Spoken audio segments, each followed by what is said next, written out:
ఏం చేస్తున్నావు? ఏం చేస్తున్నావు? ఎట్లా ఆడుతున్నావు?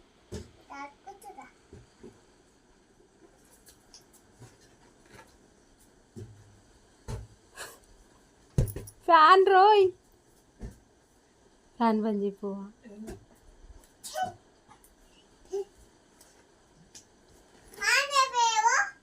బంద్ చేయమ్మ, ఫ్యాన్ పలిగిపోతుంది బొగ్గ.